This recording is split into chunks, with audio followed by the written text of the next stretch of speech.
Hey, it's Patrick Global Truth Bomb riffing the con. I'm not going to offer a date and time because it's irrelevant, because no matter what happens in the daily, hourly, by minute echo chamber news, pinball, um, what I'm revealing to you isn't going to change. And I have to somehow connect with tens of millions of people. I've got, I don't know, 482 truth bombs that you can find on Patrick Level Truth Bombs The Con. I've got a 6-hour documentary series, which is probably the most important revelation of our times, that you can find for free at www.thecon.tv.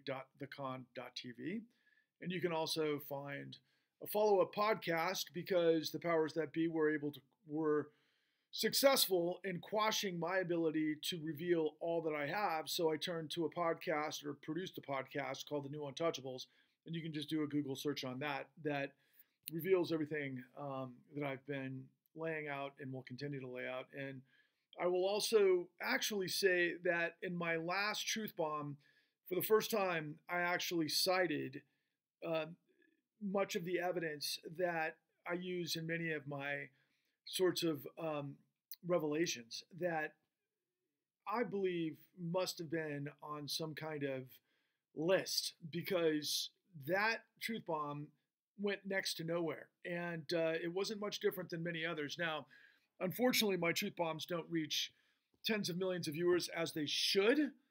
But sometimes I'll go between, I don't know, 1.5 thousand to somewhere in the 200, 300 range. And this got nothing, using much of the same material, only more amplified, more important, even better, I'd say, verbalized. And yet it just got completely quashed, because I literally provided the citation and the sources of much of this information that I've got a feeling are on some kind of strange list. So I'm going to avoid doing that on this one, to see if this goes anywhere. But look, I'm just going to start by trying to set the table on what's happening at this moment. So, breaking news, okay? The English Army or Navy or Air Force, alongside their American counterparts, are launching strikes into Yemen against Houthis to potentially broaden the war of what's been manifesting throughout Israel and Gaza,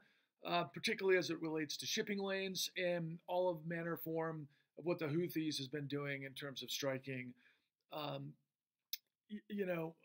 shipping lanes. And a lot of fear that that might explode into a broader, more regional conflict that could, be what we've been concerned about from the very beginning. But it was interesting how this landed after the kind of closing arguments of attorneys from both sides, including, of course, Attorney General of New York, Letitia James, in the civil fraud trial against Donald Trump's organizations, and his attorneys making outrageous claims, but in a way that just compelled me to do whatever it takes to make a connection between us. Because as this is playing out throughout the evening, particularly in light of it's becoming kind of like the 8 ball in the rack behind the lead story, which seems to, like, if you set it up in a way that people are missing the point, as did everybody covering this, whether it's everybody in mainstream, I promise you, every single anchor at MSNBC, some of whom I have a great deal of respect for. But as it relates to Chris Hayes, as it relates to Joy Reid, as it relates to the Afternoon Block, as it relates to, I guarantee you, Lawrence O'Donnell tonight, particularly if he happens to have Lawrence Tribe, who you would think would be the ultimate expert in all things that Donald Trump is involved with. And anybody who doesn't know who Lawrence Tribe is a, I think, professor emeritus at Harvard Law School, who is kind of the go-to on a lot of these indictments with Trump. But none of them on MSNBC or CNN or Fox particularly, oh my God, has a freaking clue of what's going on. And nor do they know how to frame what's happening in this trial that reveals exactly what I have been trying to reveal to you in all of the aforementioned, which is like literally thousands and thousands of hours of information. And I've got accompanying documentation, parallel evidence and more that you can shake your fist at in a way that is so monumentally absurd that you've got to pay attention to what I'm telling you. Particularly if you're someone who a family relies upon, somebody who is not in the top 5% of the economic earners of this country, somebody who doesn't have a professional degree, somebody who doesn't necessarily have, a professional job where they get paid, I don't know, somewhere in the $250,000 range, and they have a wherewithal and an understanding of investments and assets and management of their portfolios and that sort of thing. If you're somebody who works for a living, if you're someone who has 3 jobs, if you're someone who is scratching your head about what's going on and you feel powerless about the world in which you live, but yet nothing adds up, and many of you find yourself supporting Trump for no other reason than he likes to stick it to the system that you have no idea how it works. And yet you're getting played, and you're right. You're getting played. We're all getting played. And even those that get paid big bucks to bring us this information are getting played because they don't know what's going on, nor do they understand the significance or the bigger story that's behind this story that this is all about, in which, and I posted this on X earlier today, and I got a like and a laugh or some sort of emoji from the former director of white collar investigations at the Department of Justice, who's in the con, who was giving me like, yeah, you're absolutely right, when I happened to pose on X that, my God, nobody has a freaking clue of what's going on, and everybody is full of shit. And I don't want to curse because I don't want that to hurt my algorithm structure. So what am I saying, and who am I talking about, and what is the relevance, and why do you need to listen to me, and what is it that I'm saying that happens to be the most important, profound revelations of literally the last 70 years? And who am I to have the audacity to make such a proclamation?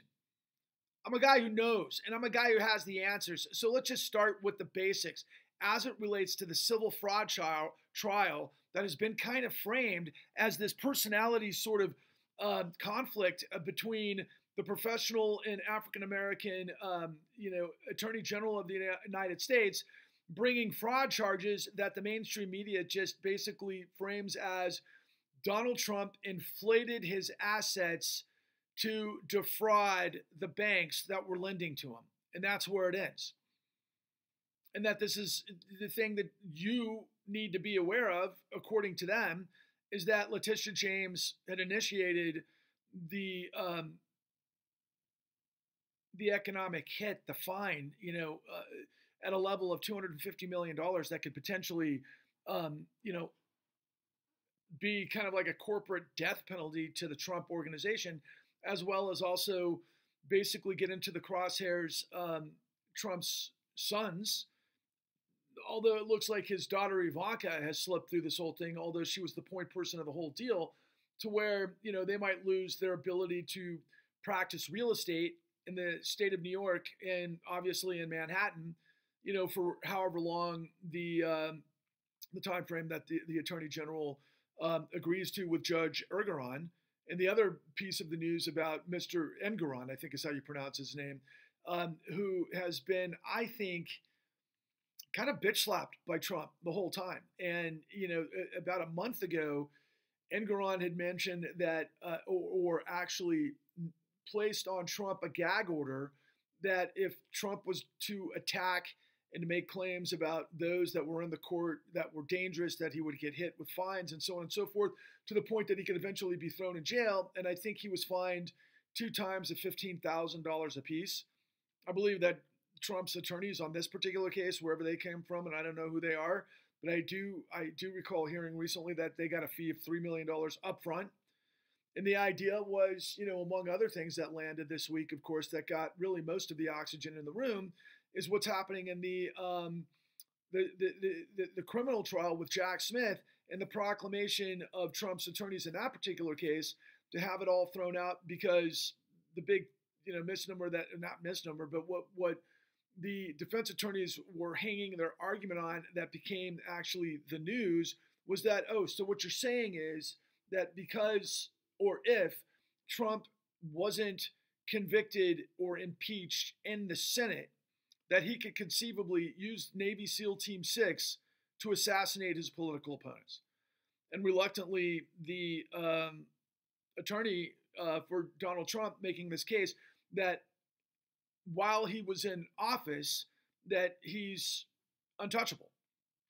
And I guess it even spreads to, of course, well, I guess the time period, of course, with the election of 2020 and everything that happened with the insurrection, I'm not sure where that fits in the timeline by way of the magnitude of how this thing fits in terms of him actually being president.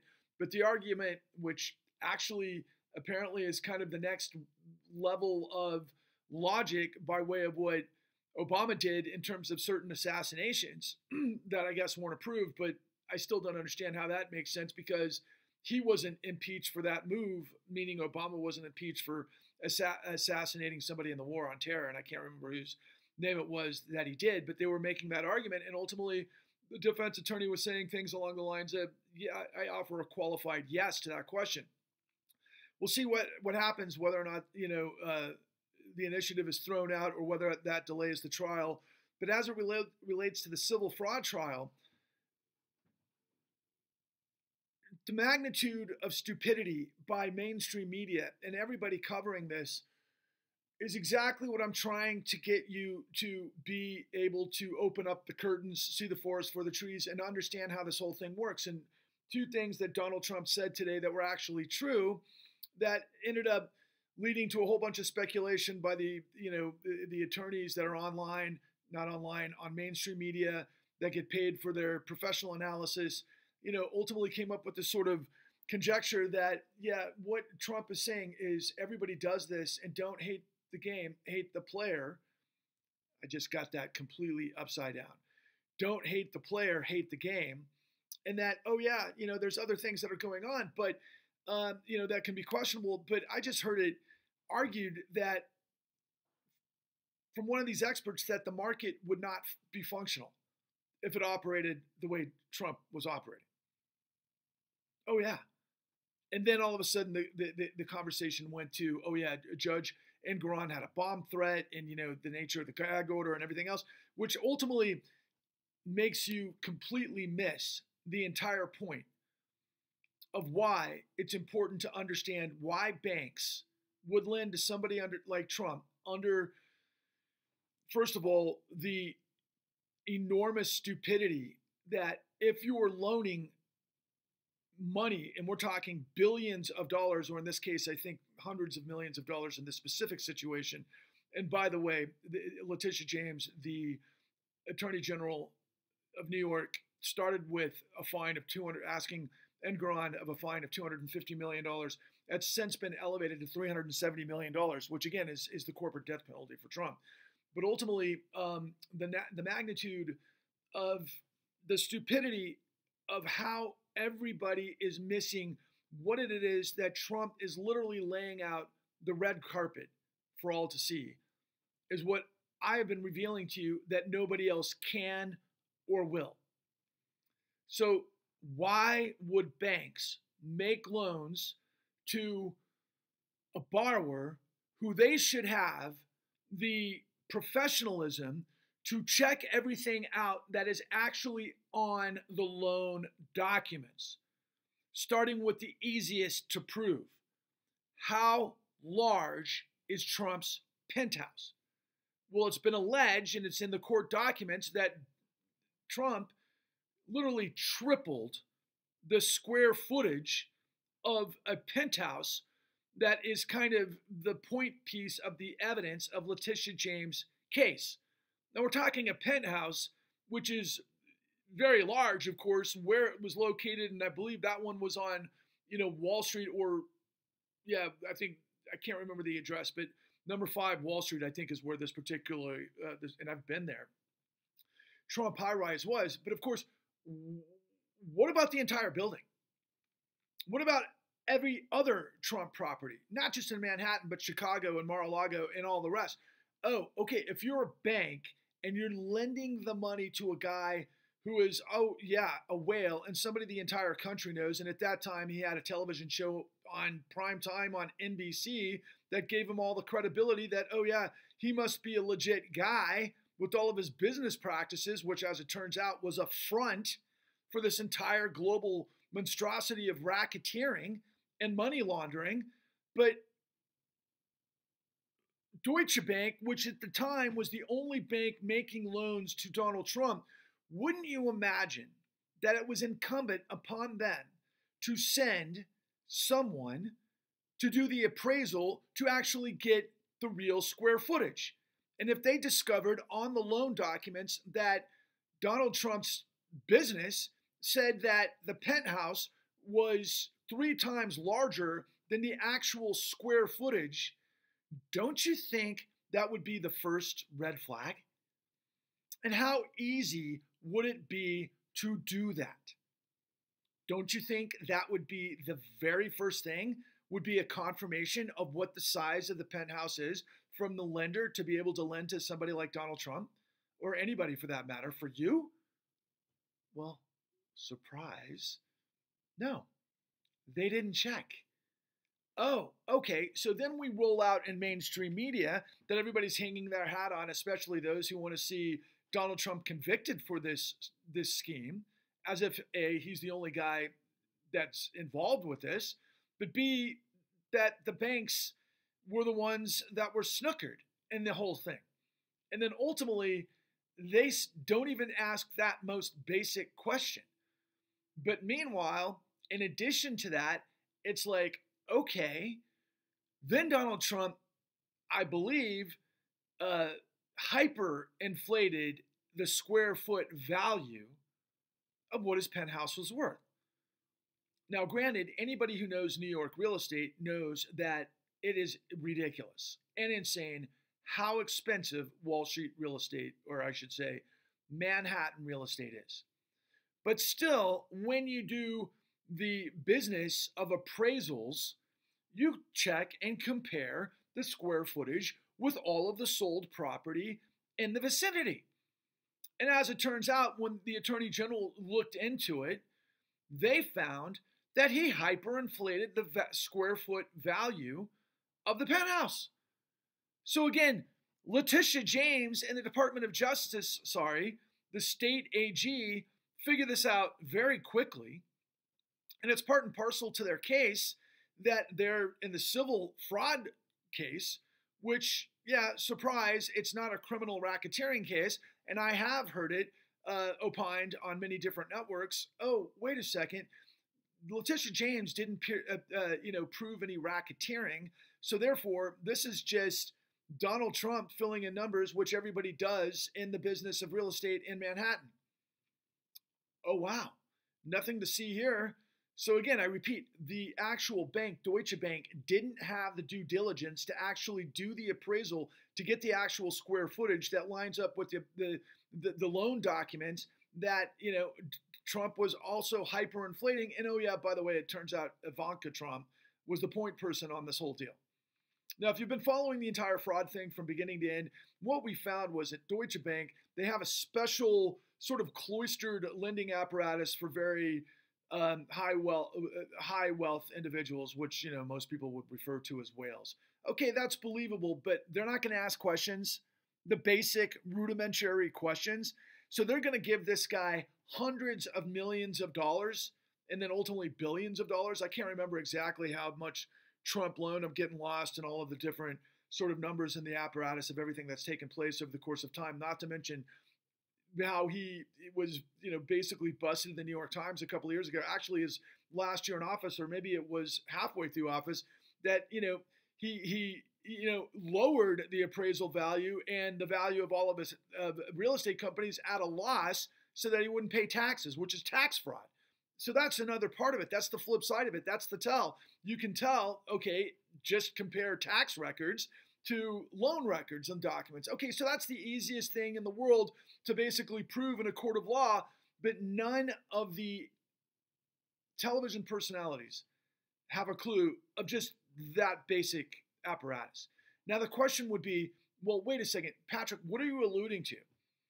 What is the big aha? I mean, now what you're telling me obviously makes sense. It's kind of like, are you fucking kidding me? So we got away with it. God, I'd get away with it too if I could. But of course you can't because you're not somebody at that level. But you can't because you're not Donald Trump connected to all of the A-list type of scenarios like Saudi laundering money and Deutsche Bank through Putin and all of those other things. Like, don't ask questions. And why wouldn't that be? Well, because one, they're extracting money out of their home countries, and they're throwing it into real estate, which they can hyperinflate, which they can grow their money.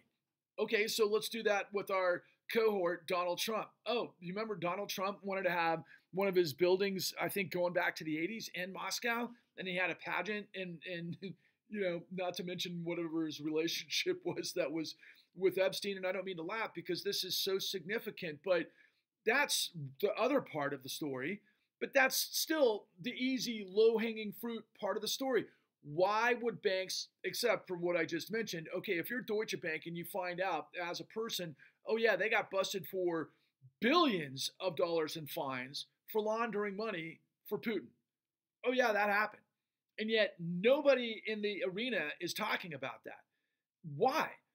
But that's the easiest thing outside of just being able to prove what the square footage was and the comparables of actually what the square footage was valued at in Manhattan, and you can just look at the numbers and go, the guy's lying. But again, why would the bank make those loans? And then again, why would everybody on television who's in Manhattan poo-poo this like, yeah, well, don't hate the player, hate the game, right? Everybody does it. And then this woman says, well, no, not everybody does it. Because if it did, the whole system wouldn't work. It would completely wipe out. Oh, what do you think happened in 2008? On a level monumentally larger than Donald Trump's penthouse, per se.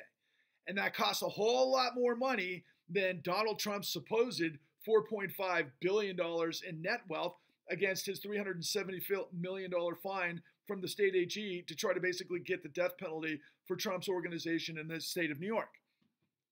Oh yeah, the 2008 great financial crisis, where literally at least 10 million homes were foreclosed on that were basically the lower strata in a $4.5 trillion housing market that was feeding an $800 trillion, can you do the math on that? $4.5 trillion housing market that blossomed into a $800 trillion derivatives market, all predicated on the same activity. It's called control fraud. And why do the banks lend against it? Well, because of everything we show you on the con at www.thecon.tv. But I'll give you just a couple of small pieces of it that hopefully will make a whole lot of sense to you. First and foremost, based on what we have created on Wall Street, which of course is the engine of capitalism, and capitalism is supposed to be risk reward.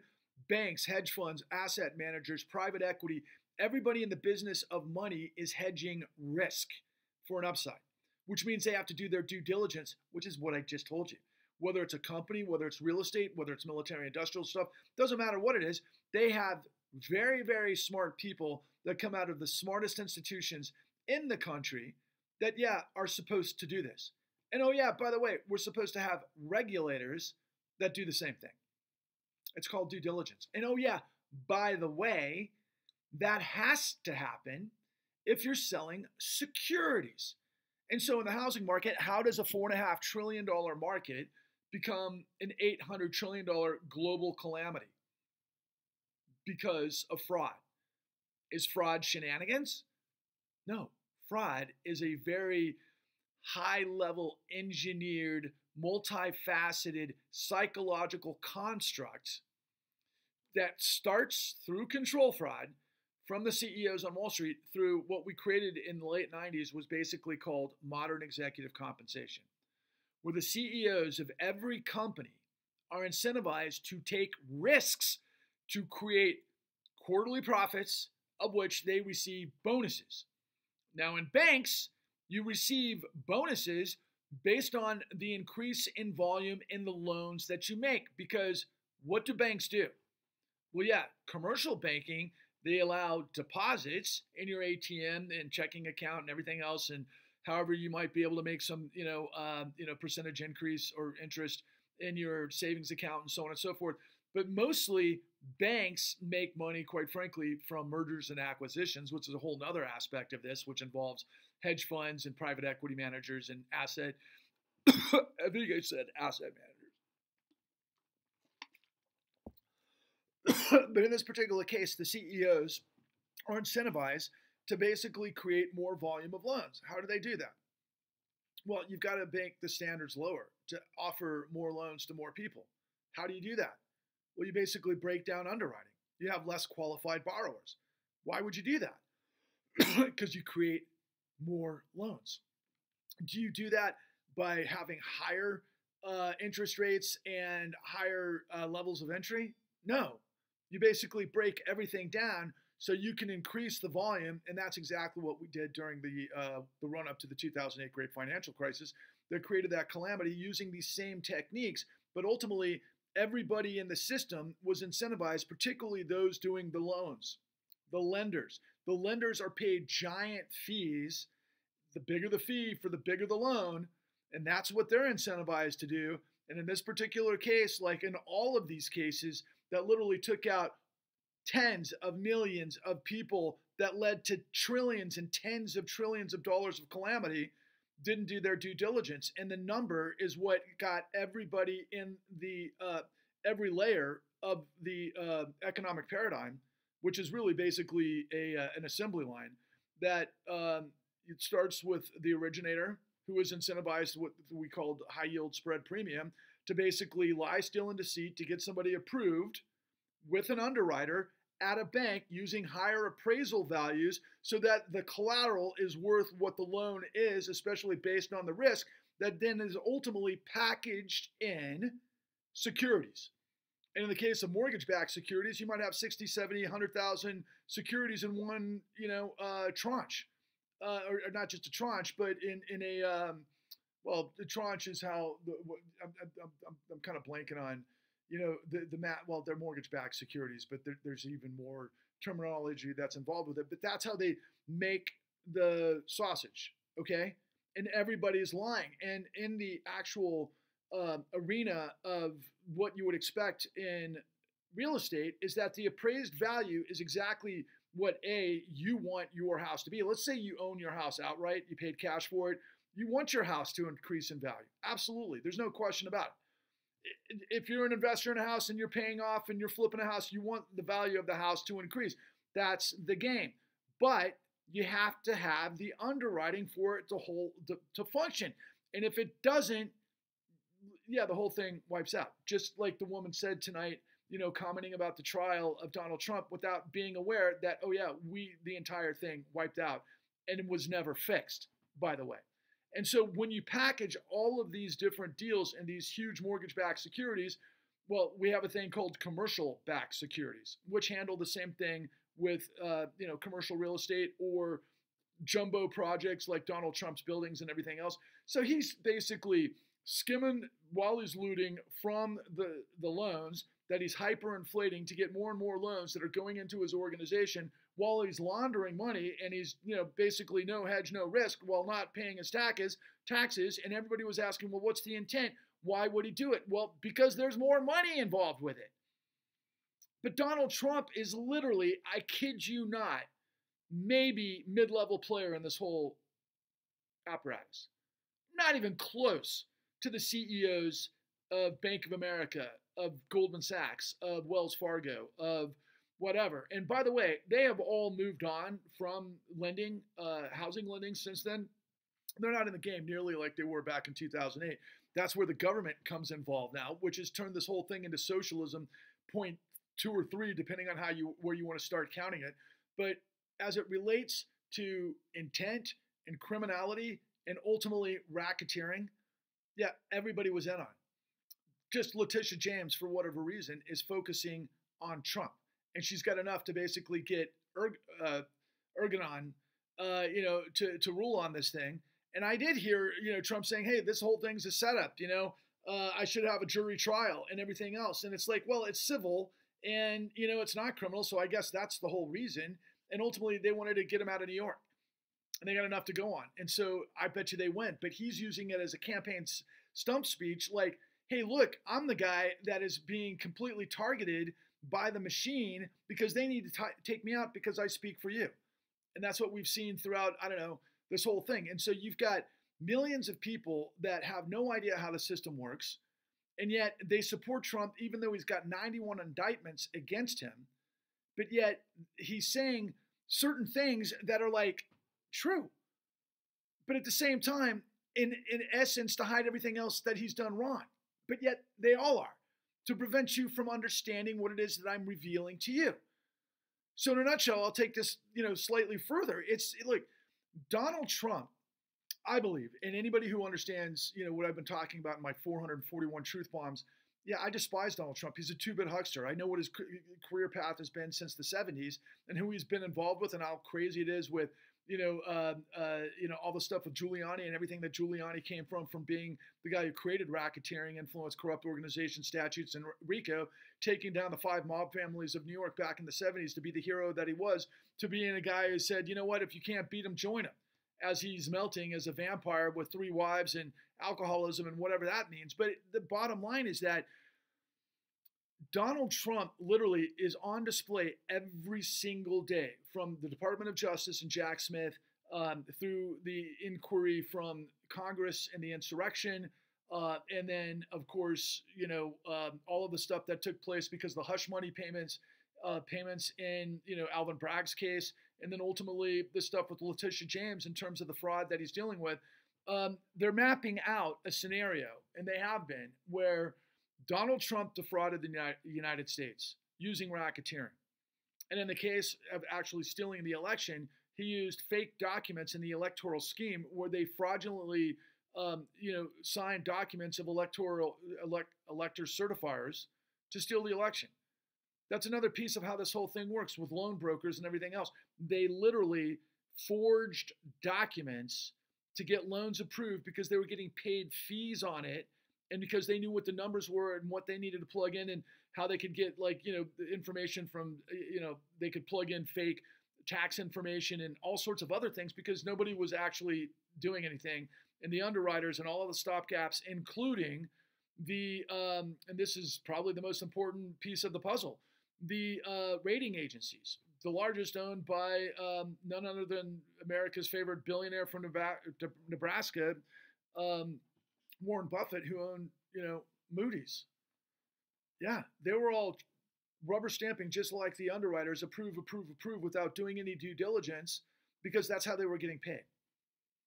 Everybody was in on it. It was a con, a massive con. I keep telling you, there were tens of millions of felonies. This is the largest criminal racketeering enterprise in the history of the world. And guess what? Because they didn't take it down, it never ended. And now, ironically, the only thing that they're proving in terms of how these laws work are in the case of Donald Trump. And yet, Donald Trump is like this red carpet to it all for me, even though I despise Trump because he's trying to pull the wool over everybody's eyes. And I think Donald Trump is up to his ears in, funding from Saudi and Russia and everybody else. And the guy's like, the Manchurian candidate, and he's out running 91 indictments. But again, when the federal government, through Jack Smith and the Department of Justice, prove racketeering, or in Fani Willis's case down in Georgia, and all of the rest of it, minus the secrets that he stole, that he was selling to, I guess, Iran, or who would he sell those? Sorry, how stupid of me. He was selling from, I think this is just speculation, that the secrets that he had down in Mar-a-Lago were, stuff about how America would attack. And I should finish with this. I didn't even plan on this. Our nuclear sort of strategy as it relates to Iran. And who was he giving that to? Well, maybe Saudi Arabia, which is all of this stuff is like, okay, wait, Abraham Accords, Hamas and Gaza and Israel, and who's playing with whom, and then all of a sudden Houthis, and how this whole thing went down. And don't forget, Saudi was bombing the Houthis and like creating the biggest genocide, I think there was over 500,000 killed in Yemen since, I don't know, 2017-ish. And that who was selling the all of the arms to do that to Saudi Arabia? Well, our military-industrial complex. Oh, yeah, and, Trump and his son-in-law, Jared Kushner, at 666 Park Avenue, which you can't make this stuff up, was bailed out by UAE, another big oil Goliath. I mean, these are the things that are happening because you do not understand how the whole thing works. You're getting played. You're getting punked. You're getting punked from everybody in this situation. And do I need to close up the whole? Do I need to close up the whole argument as it relates to everything that? Oh yeah, I should, from this perspective. So the government is demonstrating that Donald Trump is guilty of everything that I show you that Wall Street did and got away with, and it's the blueprint in the con at www.thecon.tv that wiped out at least 100 million Americans. Many of you are working 3 jobs trying to figure out who you're going to go with, and you got screwed up the wazoo, so you're going to vote for Trump because he's sticking it to the machine. But the machine's trying to stick the screws to him, right? That's how you look at it? No, he's just a 2-bit huckster criminal who's playing at the highest levels, and the law is not the law, as I'm demonstrating to you. And it's like you could be blind, and you can read this through Braille, and you can see the forest for the trees once you understand what the system is and what you're supposed to do and what's not being done and what the system of all of media is not telling you. Why wouldn't they tell us all of the elements that I just revealed to you? Well, because in the end, and this is the ultimate whodunit of all time, which rules the world, and everybody's just trying to get a piece of it at the highest levels, that you never in your wildest dreams get a piece of, unless tens of millions of you join me and we turn the tables on this insanity. Because of what happened in 2008, the Federal Reserve used the lender of last resort capacity of Federal Reserve Section 13.3 to provide tens of trillions of dollars of liquidity to what was then a bankrupted financial system that got that way through the global racketeering enterprise, the largest criminal conspiracy and cover-up in history, based on everything that I just laid out, and much, much more. But in the aftermath, and in the way that Federal Reserve Act 13.3 was used illegally, was that nowhere does it say in the statutes. In fact, it does say in the statutes what you're not supposed to do, which is exactly what we did after 98 secret meetings at the Federal Reserve through Ben Bernanke and John Paulson and Timothy Geithner, and they were all in on it because they're all working for the same guys, right? And these guys are monumentally bigger than Trump. And my theory is this is why Trump wanted to run for the presidency, because he's like, I'm going to get mine. I can't, and quite frankly, I can't say that I blame him. And the rest of it's just been a freaking circus. And I'm pretty sure, God damn it, that Steve Bannon saw the con. And I think he saw our headline in our PR material that said before we got knocked down by BlackRock, who's at the intersection of all of this. We came up with the American dream dies where power lies. And if you remember, all of the stuff, it was the big lie is what the right was saying about the election as they decided to do everything that they thought they had to do to lie, steal, and cheat their way. And then ultimately, the formula for Trump is lie, deny, switch the blame, and implicate, which is what all criminals do. And it's like, hey, man, don't hate the player, hate the game, right? That's what they're saying. That's what they're literally saying in court so that Trump can get to the presidency, so that he can literally have our top trained assassins and, military badasses at his beck and call like they're his own private military, which would be called fascism. And no way in hell can we let that happen. But you got to understand all of the ingredients that go into it, because ultimately we got a choice between the, lesser of two evils. And Biden and his team, particularly Obama and his,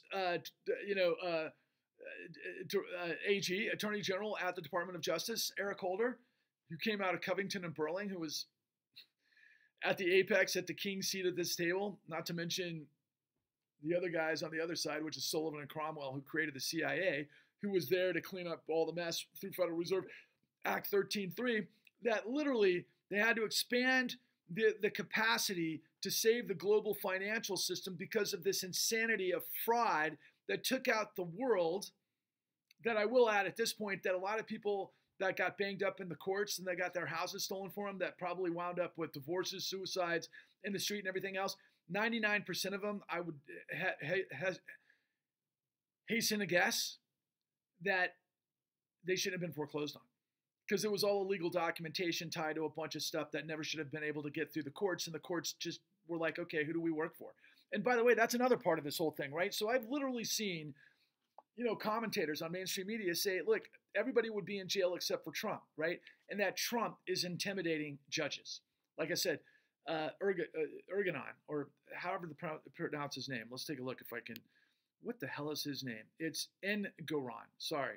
Judge Engoron. I've heard it pronounced Engoron. But, the scuttlebutt is that, the guy had a bomb threat. And MAGA is all over the place with all of these judges in all of these different places, including Jack Smith, special counsel at the Department of Justice, that's coming down on Trump for, obviously selling secrets and then, of course, defrauding the United States. And, there's this overwhelming mass of people that are literally willing to fight and die for Trump, is what it appears to be. And so the federal government doesn't have the wherewithal, or appears to be the chops, and that they're kind of placating a criminal don. No pun intended. Okay, so that's exactly what I've been telling you the whole time in my truth bombs. Corruption births and fuels fascism, and we're not a democracy. We're a corporate fascist state undergirded by a criminal syndicate that uses socialism to guarantee the mafiocracy. That's what they're doing. It's socialism. That's the craziest thing. It's the full faith and credit of the United States that was lent and, through this emergency lending apparatus of trillions upon trillions upon trillions of dollars that were basically given to, the financial system whose collateral was worth zero. And it says right in the statutes, of course, you've got to be solvent. No, all of these institutions were insolvent. They should have gone bankrupt. The only one who I think could have survived was Chase. But as it turns out, Chase is at, the head of the table of everything, really, which if you've seen any of my more recent truth bombs, you'll know that's the one question nobody's asking about as it relates to Epstein, which is another part of this whole thing. Jamie Dimon and Chase over, among global, money laundering that the ICIJ gave us 2 years ago to the tune of tens of trillions of dollars, and that Chase has got 5, criminal actions against him, and they're Jamie Dimon, the CEO of Chase, is a recidivist and the head of the table of all things. What I'm just revealing to you, as well as which was small potatoes in comparison to everything else I'm telling you, Epstein, because Chase provided through Wexner and a couple of other billionaires, they basically provided, in terms of banking, somewhere in the vicinity of $4 billion to Epstein. What we're talking about is $800 trillion in 2009, globally, collectively through the financial system that blew up, that we gave $30 trillion in 2009, most of which was illegal, between 2009 and 2011. Then we did quantitative easing, which bought back all of the junk assets that the banks had on their books. So we put it on the government's books. They packaged it. They guaranteed it. They sold it around to investors. That's what happens when you sit on real estate for 10 years. It's going to increase in value, whoever owns it, right? And so, yeah, the government owns it, by the way. And all of you guys that are MAGAs that are involved are dependent upon the socialism of the Federal Reserve providing and buying all of these chunks of real estate, which is exactly what Trump has got himself into and what he's fighting for. And I got to put a close on this, because again, what was I saying earlier about full circle, and I didn't intend it. I was talking about what's happening in Iran, or I should say in Yemen, because of Saudi and everything else that relates to Trump and assets, and through Deutsche Bank, through Russia and everything. It's all the same story, man. This is what you can't see. This is what they won't let you see. This is what they're all banking on, is that you'll never be able to rise together equipped with the facts to say, no, I'm not going to get played by either one of you or everybody in this system, because I've got the facts that can basically crush corruption and the fascism it fuels, which is what I'm pitching to you. But I can't do it alone. I spent years and years and years putting this stuff together. I've got all of the answers. I've got access to all of the guys that can lay this stuff out, that, if we could get the populace in a critical mass to get to the point to where we can elevate a presidential candidate, which we've got to find, we've got to create in the 2024 election before the hour is too late. because this whole system is not going to change. The lesser of two evils situation has been going on for the last 30 years. And it just gets worse and worse and worse because it covers up the system that I'm telling you. And as it turns out, billionaires spend billions to steal trillions. And it's all happening right in front of your face. And everybody is a victim of this. The only people that aren't are the top 0.001% that they're to the moon, baby. This is Elon Musk and all of the top billionaires that are also providing platforms to make sure that people like me can't get this truth forward to you. And you've got to like, subscribe, and share, see my work, join me, get involved, do everything to manifest that, guys, this has got to end, man. We have no time left. The corruption is destroying us all and will lead to further and further, cataclysmic outcomes. And by the way, I've thought about this a lot recently. It's always been corruption that creates cataclysms. All the way back to even before Jesus. Are you kidding? From the very beginning of time. And it's the same story over and over and over and over. You can't fly a plane that doesn't have an integrity. You can't be on a ship that doesn't have an integrity. You can't have a democracy without integrity. And we don't have integrity because of everything I'm laying out to you. I'm the only guy that's got it. It's got to be up to we the people. You plus me equals we the people. And what you've got to do, and you've got to understand that we don't have any potential way of breaking this madness and this grip of power unless we come together equipped with the facts. I've laid out in my truth bombs a million times, man. We've got to raise money. What I'm asking you to consider is I need you to think through this whole process. And we spent literally $4.5 million to bring you the $33 trillion truth in 2000. Well, that's what they did in 2009 through 11. But then they added 16 trillion of quantitative easing, which gives us 49 trillion. Then there was another 22 trillion in 2019. That was before COVID. Okay, that's before all the billionaires doubled and tripled their wealth during a time when nobody was buying anything. What's that tell you? It's got to end, people. And if you donate $13, and the reason I'm creating 13 is the go-to ask, is because if you invest $13, and I'll put the GoFundMe down in the description, if you invest $13 and you come on board and you volunteer and you bring in 13 people and so on, that's the only way we can build a groundswell to create the critical mass so that I can educate you and then you can become, a vector for this information that's going to overwhelm the lies and the madness, the ocean of lies and madness that is everything our mainstream media and all of independent media, that nobody's going to tell you this information that I'm telling you. And if there were literally somewhere in the vicinity of 100 million people, my magic number has always been, God, if we could find somewhere in the 10% range of all the people that I got fucking blown up in 2008, if we could find $13 from 13 million people, that's $169 million. We could do everything that I'm proposing. We got to create a Lollapalooza-like tour where we give this information to the American people winding up in Washington, D.C. before the presidential election. We got to build the numbers. We got to create a groundswell. We got to create this populist crusade tidal wave to purge corruption and the fascism it fuels for liberty and justice for all, and truth and dignity and integrity. And that's what we have to do, but all in service to the clean New Deal. Look, guys, back before the collapse of the Great Depression, right in the aftermath of that, we had a guy by the name of Ferdinand Pecora who was assigned to try to find out what happened and figure it all out, and he did. And we wound up with what was known as the Glass-Steagall Act, which separated commercial banking from investment banking, because the three most dangerous letters in finance are OPP, other people's money, not aligned incentives. That's where you can come up with 15 different ways to shell games of all of these things, and there's so much more than I just described to basically steal and to create fees. And that's kind of how the whole thing works. And when finance becomes the engine of society, we got a problem. That's why everything is in disarray. That's why we have this global disaster. That's why we have this mess.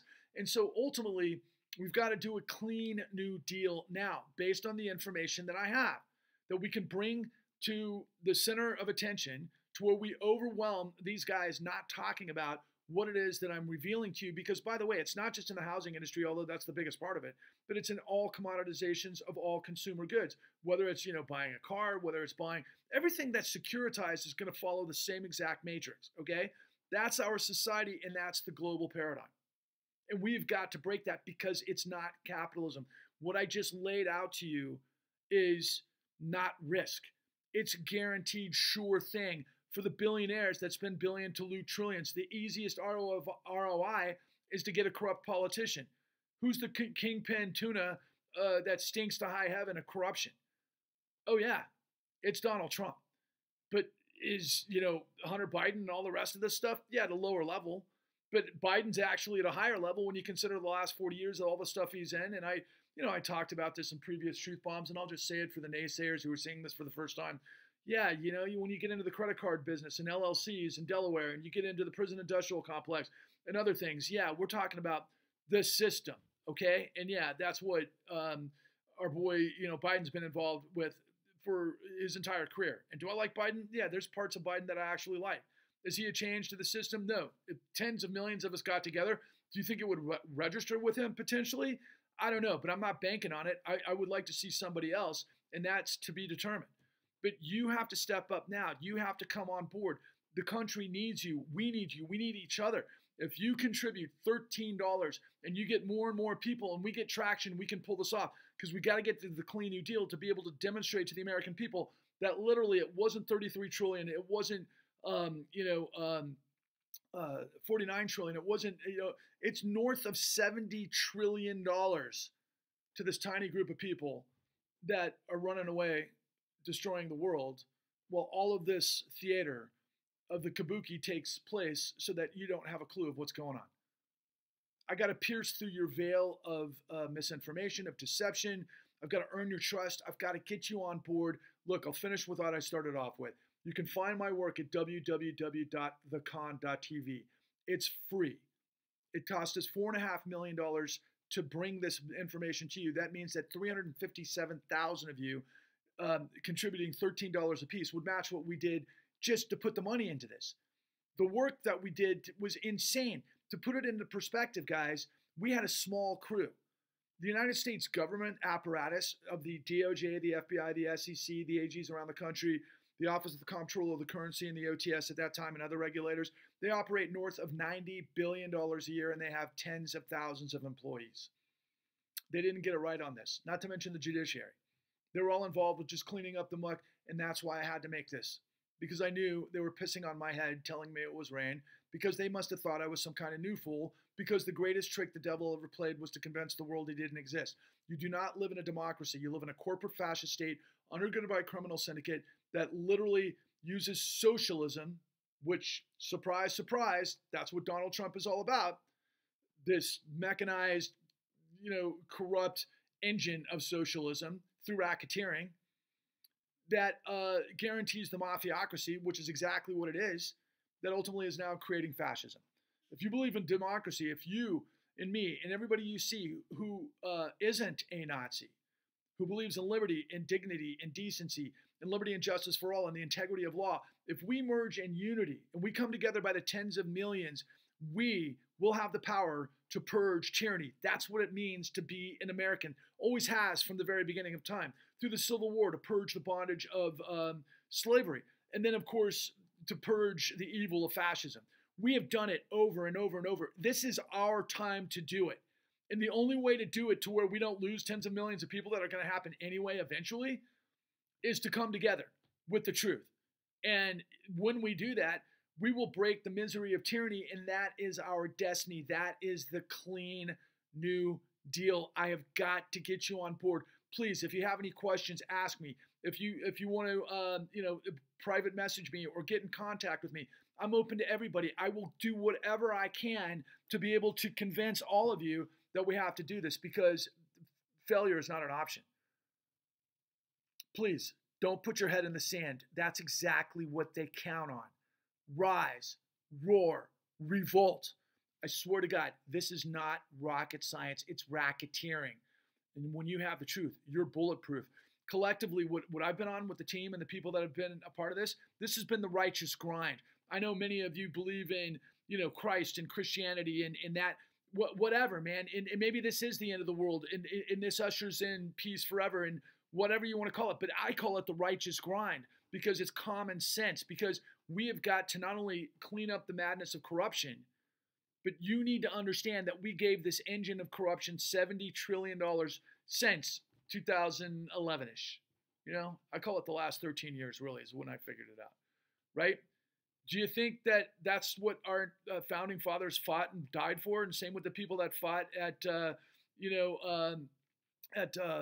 thinking of where Gettysburg, among everything in the Civil War, not to mention what took place on the battlefields of Europe, and not to mention Vietnam and everything. I mean, nobody in the history of the United States military ever died to give tens of trillions of dollars to idiots and people like Donald Trump, who can literally say in a court of law, yeah, I have the capacity to be above the law, which is just the opposite of what the Constitution is and why the founding fathers created separation of powers in the Bill of Rights and the Constitution. No, nobody's above the law, not the president, especially not the president. And yeah, he is an officer of the law. And oh yeah, by the way, to all of your Trumpers, you can't, claim unconstitutionality about a trial, a jury trial in a racketeering case, and then ignore the 14th Amendment, Section 3.